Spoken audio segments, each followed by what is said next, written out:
ನಮಸ್ಕಾರ. ನಾನು ಡಾಕ್ಟರ್ ನಾಗವೇಣಿಯನ್. ಮಂಗಳೂರು ವಿಶ್ವವಿದ್ಯಾನಿಲಯದ ದ್ವಿತೀಯ BSc 3ನೇ ಚತುರ್ಮಾಸದಲ್ಲಿ ನುಡಿ ಬೆಳಕು ಅನ್ನೋ ಪಠ್ಯಪುಸ್ತಕ ಇದೆ. ಈ ಪಠ್ಯಪುಸ್ತಕದಲ್ಲಿ ಕನ್ನಡ ನುಡಿಜಾಡು ಅಂತ ಒಂದು ಪಾಠ ಇದೆ. ಈ ಪಾಠದ ಕೆಲವು ಅಂಶಗಳನ್ನು ನಾವಿಲ್ಲಿ ಚರ್ಚಿಸಬಹುದು. ಕನ್ನಡ ನುಡಿಜಾಡು ಪಠ್ಯವನ್ನು ಪಾವೆಂ ಆಚಾರ್ಯ ಅವರ ಪದಾರ್ಥ ಚಿಂತಾಮಣಿ ಮತ್ತು ಜಿ ವೆಂಕಟ ಸುಬ್ಬಯ್ಯ ಅವರ ಇಗೋ ಕನ್ನಡ ಕೃತಿಯಿಂದ ಆಯ್ದ ಕೆಲವು ಪದಗಳ ವ್ಯುತ್ಪತ್ತಿ, ಬಳಕೆ ಮತ್ತು ಬೆಳವಣಿಗೆಯನ್ನು ಭಾಷಾ ಅಧ್ಯಯನದ ಉದ್ದೇಶದಿಂದ ಇಲ್ಲಿ ನೀಡಲಾಗಿದೆ. ಭಾಷಾ ಕಲಿಕೆಯಲ್ಲಿ ಇಂದು ಹಲವಾರು ತೊಡಕುಗಳಿದ್ದು ಪದಗಳ ವ್ಯುತ್ಪತ್ತಿ ಅರಿತುಕೊಳ್ಳುವುದು ಮುಖ್ಯ. ಈ ತೊಡಕುಗಳನ್ನು ನಿವಾರಿಸುವುದಕ್ಕಾಗಿಯೇ ಪದಗಳ ವ್ಯುತ್ಪತ್ತಿ ಅರಿತರೆ ಅವುಗಳನ್ನು ಹೆಚ್ಚು ಅರ್ಥ ಮಾಡಿಕೊಳ್ಳಬಹುದು ಅಂತ ಹೇಳುವುದಕ್ಕಾಗಿ ಅವುಗಳ ಅರ್ಥ ಬದಲಾವಣೆ, ಬೆಳವಣಿಗೆ, ಬಳಕೆಗಳನ್ನು ಅರ್ಥ ಮಾಡಿಕೊಳ್ಳುವುದಕ್ಕಾಗಿ ಈ ಪದಗಳ ಕುರಿತ ಚರ್ಚೆ ಬಹಳ ಮುಖ್ಯ ಆಗ್ತದೆ ಮತ್ತು ಅವುಗಳನ್ನೆಲ್ಲ ತಿಳಿದುಕೊಳ್ಳುವುದು ಸುಲಭವೂ ಆಗ್ತದೆ. ಆ ಮೂಲಕ ಭಾಷೆಯನ್ನು ಸ್ಪಷ್ಟ, ಅರ್ಥಪೂರ್ಣ ಹಾಗೂ ನಿರರ್ಗಳವಾಗಿ ಬಳಸುವುದನ್ನು, ಮಾತನಾಡುವುದನ್ನು, ಬರೆಯುವುದನ್ನು ಕಲಿತು ಜ್ಞಾನಾಭಿವೃದ್ಧಿ ಮಾಡಿಕೊಳ್ಳಬಹುದು. ಇದು ಸರಳ ಹಾಗೂ ಬಹುಮುಖಿ ಜ್ಞಾನದ ಬೆಳವಣಿಗೆಗೆ ಪೂರಕವಾಗುತ್ತದೆ. ಪದವೊಂದರ ಸೃಷ್ಟಿ ವೈಜ್ಞಾನಿಕವಾದುದು ಎಂಬ ಅರಿವು ಮೂಡಬೇಕೆಂಬ ಉದ್ದೇಶದಿಂದ 10 ಪದಗಳ ಚರ್ಚೆಯನ್ನು ಇಲ್ಲಿ ನೀಡಲಾಗಿದೆ. ಪಠ್ಯದ ಲೇಖಕರು ಇಬ್ಬರು ಬರೆದಿದ್ದಾರೆ.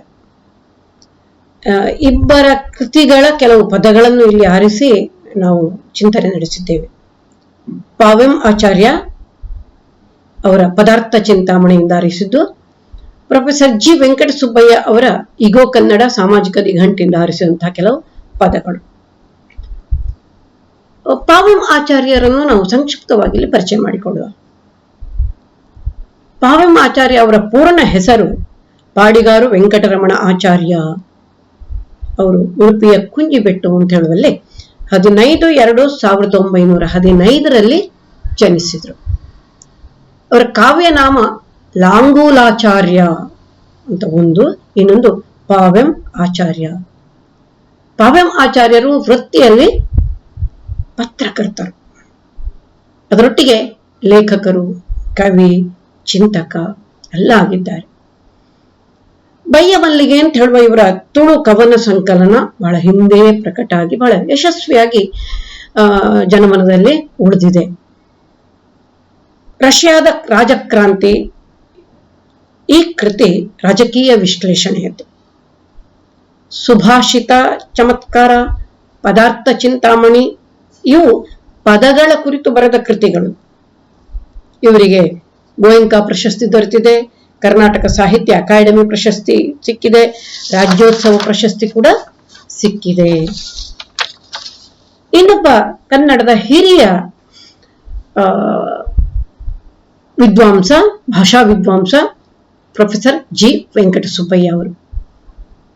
ಇವರು ಮಂಡ್ಯ ಜಿಲ್ಲೆಯ ಕೈಗೋನಹಳ್ಳಿಯಲ್ಲಿ 1913 ಜನಿಸಿದರು. ವೃತ್ತಿಯಲ್ಲಿ ಪ್ರಾಧ್ಯಾಪಕರು, ಅದರೊಟ್ಟಿಗೆ ಭಾಷಾ ತಜ್ಞರು, ಸಂಶೋಧಕರು, ನಿಘಂಟು ತಜ್ಞರು, ಕನ್ನಡ ಸಾಹಿತ್ಯ ಪರಿಷತ್ತಿನ ಅಧ್ಯಕ್ಷರಾಗಿ ಸೇವೆ ಕೂಡ ಸಲ್ಲಿಸಿದ್ದಾರೆ. ಪರಿಷತ್ತಿನ ನಿಘಂಟು ಸಮಿತಿಯ ಸದಸ್ಯರಾಗಿದ್ದರು. ಕನ್ನಡ ವಿಶ್ವಕೋಶ ಸಮಿತಿಯ ಸದಸ್ಯರಾಗಿ, ಕನ್ನಡ ವಿಶ್ವಕೋಶ ಸಮಿತಿಯ ಸದಸ್ಯರಾಗಿ ಭಾಷಾ ಕ್ಷೇತ್ರಕ್ಕೆ ಅವರದ್ದು ವಿಶಿಷ್ಟವಾದ ಕೊಡುಗೆ ಸಂದಿದೆ. ನಯಸೇನ, ಅನುಕಲ್ಪನೆ ಅನ್ನುವ ವಿಮರ್ಶೆಗಳನ್ನು ಬರೆದಿದ್ದಾರೆ. ವಿಕಾಸ, ಕಾವ್ಯಲಹರಿ, ಕಾವ್ಯ ಸಂಪುಟ ಅನ್ನುವಂತಹ ಸಂಪಾದಿತ ಕೃತಿಗಳನ್ನು ರಚಿಸಿದ್ದಾರೆ. ಶಂಕರಾಚಾರ್ಯ, ಕಬೀರ ಅನ್ನುವಂತಹ ಅನುವಾದಗಳನ್ನು ನೀಡಿದ್ದಾರೆ. ಇಗೋ ಕನ್ನಡ ಅನ್ನುವ ಹಲವಾರು ಸಾಮಾಜಿಕ ನಿಘಂಟಿನ ಹಲವಾರು ಸಂಚಿಕೆಗಳ ಮೂಲಕ ಕನ್ನಡದ ಸಾವಿರಾರು ಪದಗಳಿಗೆ ಅರ್ಥವನ್ನು ಸೂಚಿಸಿ ವೈಶಿಷ್ಟ್ಯವನ್ನು ತೋರಿಸಿಕೊಟ್ಟಿದ್ದಾರೆ. ಕರ್ನಾಟಕ ರಾಜ್ಯೋತ್ಸವ ಪ್ರಶಸ್ತಿಯನ್ನು ಪಡೆದಿರುವ ಪ್ರೊಫೆಸರ್ ಜಿ ವೆಂಕಟ ಸುಬ್ಬಯ್ಯ ಸಾಹಿತ್ಯ ಅಕಾಡೆಮಿ ಪ್ರಶಸ್ತಿಯನ್ನು ಪಡೆದಿದ್ದಾರೆ. ಶಂಭಾ ಜೋಶಿ ಪ್ರಶಸ್ತಿ ಪಡೆದಿದ್ದಾರೆ. ಸೇಡಿಯಾಪು ಪ್ರಶಸ್ತಿಯನ್ನು ಪಡೆದಿದ್ದಾರೆ. ಹಾಗೆ ಶಿವರಾಮ ಕಾರಂತ ಪ್ರಶಸ್ತಿ, ನಾಡೋಜ ಪ್ರಶಸ್ತಿಗಳನ್ನು ಪಡೆದಿದ್ದಾರೆ. ಅಲ್ಲದೆ 10 ಹಲವು ಗೌರವಗಳನ್ನು ಕನ್ನಡಿಗರಿಂದ ಪಡೆದಿದ್ದಾರೆ. ಈ ಕನ್ನಡ ನುಡಿಜಾಡು, ಮುಂದೆ ನೇರ ಪಠ್ಯದ ವಿಷಯಕ್ಕೆ ಬರುವ ನಾವು. ಕನ್ನಡ ನುಡಿಜಾಡು. ಜಾಡು ಅಂದ್ರೆ ಏನು? ಶಬ್ದದ ಅರ್ಥ ಜಾಡು ಅಂದ್ರೆ ನಡೆದು ಸವೆದ ಹಾದಿ ಅಂತ ಒಂದು ಅರ್ಥ ಇದೆ. ಅದರೊಂದಿಗೆ ಸುಳಿವು, ಗುರುತು, ರೀತಿ, ಕ್ರಮ ಇವೆಲ್ಲ ಜಾಡು ಅನ್ನುವ ಪದಕ್ಕಿರುವಂತಹ ಅರ್ಥಗಳು. ಇಲ್ಲಿ ಕನ್ನಡ ನುಡಿ ಜಾಡು ಎಂಬಲ್ಲಿಗೆ ಬಂದಾಗ ಕನ್ನಡ ನುಡಿ ನಡೆದು ಬಂದ ಹಾದಿ ಅಂತ ಹೇಳುವ ಅರ್ಥವನ್ನು ಕೊಡಬಹುದು. ಅದೇ ಅರ್ಥದಲ್ಲಿ ಇಲ್ಲಿ ಬಳಕೆಯಾಗ್ತದೆ. ಕನ್ನಡ ನುಡಿಜಾಡು ಲೇಖನದಲ್ಲಿ ಕನ್ನಡದಲ್ಲಿ ಬಳಕೆಯಾಗುವ ಪದ ಮತ್ತು ಅರ್ಥಗಳ ಸ್ವರೂಪ ಹಾಗೂ ಪದಗಳು ನಡೆದು ಬಂದ ಹಾದಿಯನ್ನು ಕುರಿತು ಚರ್ಚಿಸಿದ್ದೇವೆ. ಇಲ್ಲಿ ಚರ್ಚಿಸಲಾಗಿದೆ. ಹಾಗಾದ್ರೆ ಭಾಷೆ ಅಂದ್ರೆ ಏನು? ಭಾಷೆ ಅಂದ್ರೆ ಉಚ್ಚರಿಸುವ, ಮಾತನಾಡುವ ಶಬ್ದಗಳ ಸಮೂಹ. ಭಾಷೆಯಲ್ಲಿ ಬರುವ ಹಲವಾರು ಪದಗಳನ್ನು ನಾವಿಲ್ಲಿ ಚರ್ಚೆ ಮಾಡೋದ್ರಿಂದ ಮೊದಲಿಗೆ ಭಾಷೆ ಅಂದ್ರೆ ಏನು ಅಂತ ಸಂಕ್ಷಿಪ್ತವಾಗಿ ತಿಳಿದುಕೊಳ್ಳುವ.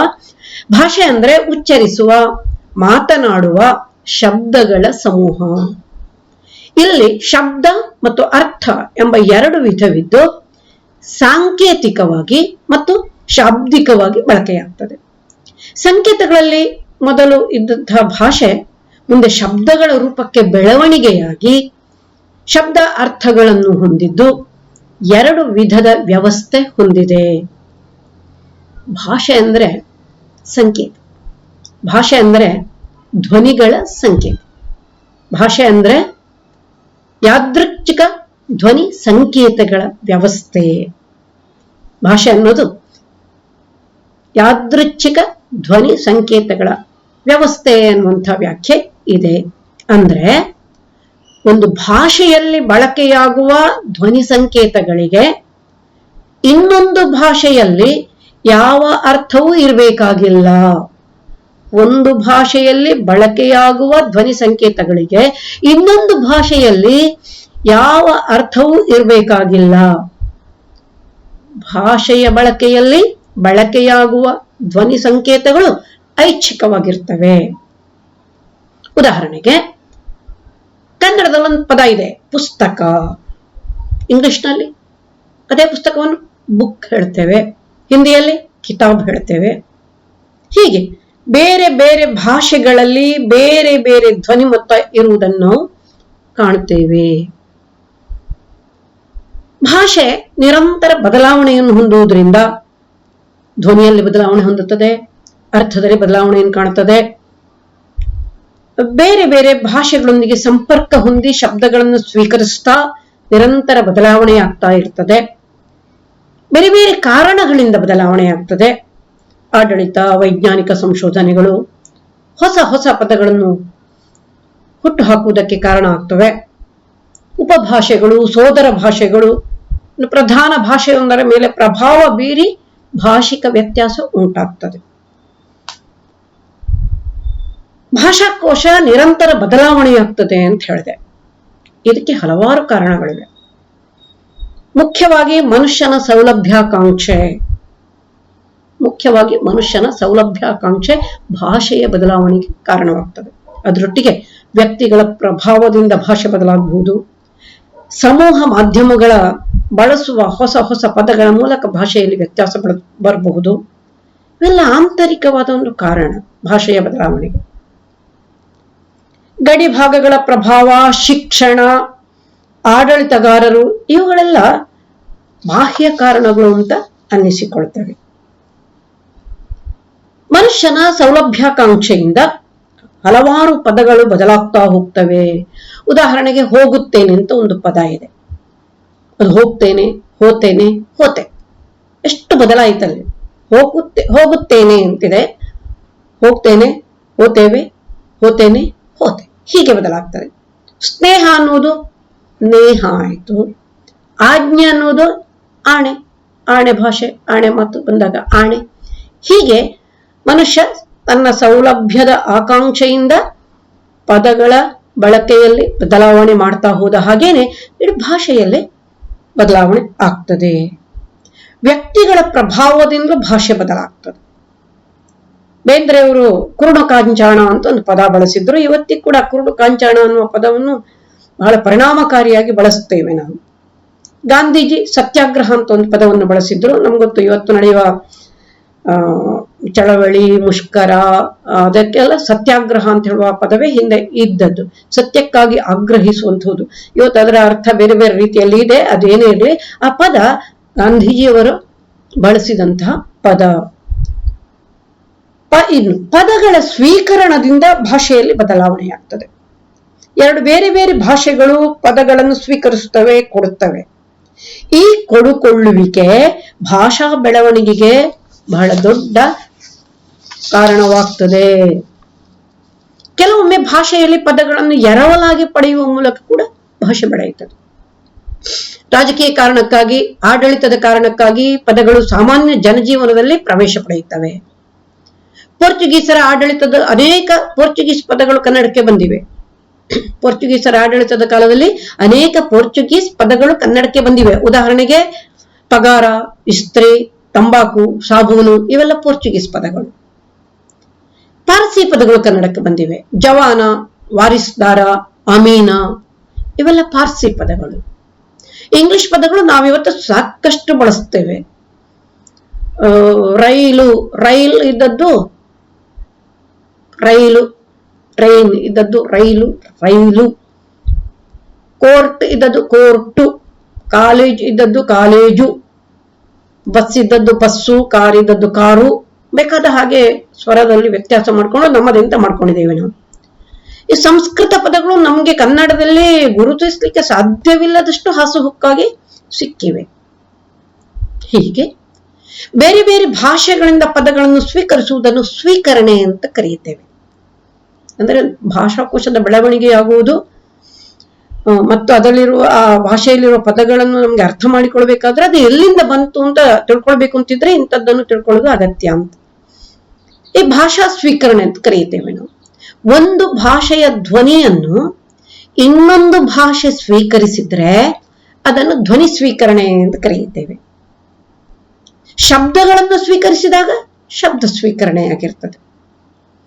ಬೇರೆ ಭಾಷೆಯ ಶಬ್ದವನ್ನು ನಮ್ಮ ಭಾಷೆಯ ಜಾಯಮಾನಕ್ಕೆ ತಕ್ಕ ಹಾಗೆ ಮಾರ್ಪಾಟು ಮಾಡಿಕೊಂಡು ಅದನ್ನು ಬಳಸಿದ್ರೆ ಅದನ್ನು ರೂಪಾಂತರ ಸ್ವೀಕರಣ ಅಂತ ಕರೆಯುತ್ತೇವೆ. ಉದಾಹರಣೆಗೆ ಶ್ರೇಣಿ ಅಂತಿದೆ, ಅದನ್ನು ನಾವು ಏಣಿ ಮಾಡ್ಕೊಂಡಿದ್ದೇವೆ.